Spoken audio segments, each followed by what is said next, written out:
Hey team, it's MAF day. This is going to be a pretty consistent feature over the whole program, and let me tell you why. There's a couple of good reasons why a MAF day, or maximum aerobic function, is super useful to be able to repeat day after day with minimal fatigue on the body.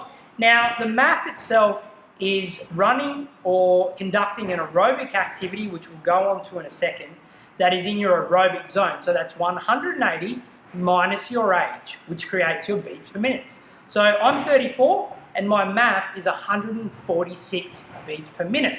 Now, the reasons why we conduct our MAF is A, it works our aerobic zone, so that is also our fat burning pathway.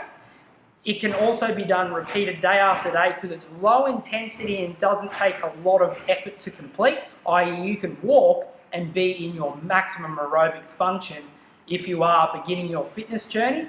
And then also, you should be able to go for about 90 minutes without actually requiring any fuel. So you can actually do this session fasted and you're not going to have any adverse follow-on effects because your body just uses its stored energy. So it's a really simple and easy session you can do day in, day out with minimal fuss. Now, the exercises you're going to choose today, ideally, we want you to run. Now, if you haven't run in a while, you need to look at alternate options. If you haven't addressed your mobility issues, you haven't worked on strength, and you're getting back into running after an extended period of time off. So we can choose things like riding, yoga, swimming, and even walks, and then walk runs as we progress to running.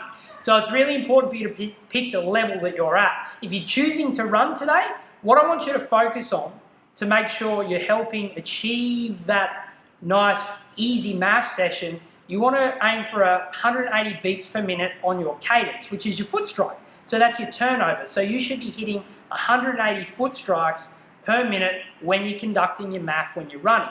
Now, if your heart rate spikes when you're doing that, you need to slow to a walk. That means you're not quite at the position and ready to be running for that full MAF period.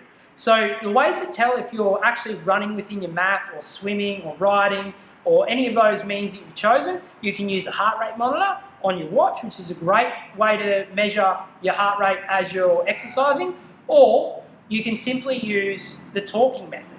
Now, if you're training with a friend or your battle buddy, if you can maintain an easy conversation throughout the session, i.e. you can spin a couple of sentences together, that means you're working within your MAF, because if you go above that zone, you're going to start to and have to stop and take a breath while you're talking. So working in your talking range.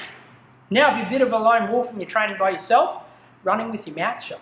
By running with your mouth shut, you're going to have to actually breathe through your nose, and you'll notice once your heart rate goes over a certain measure, it's actually going to make you open your mouth to breathe. So that's a really easy way, if you can't afford a heart rate monitor, to measure your MAF, and you're going to be able to repeat that day in, day out. So you see on the workout the time you're going to go for today. Crack on, remember, keep under that heart rate, work up to it if you haven't ran in a while or you haven't ran before. Pick an easy alternative that you can repeat week after week. Have fun.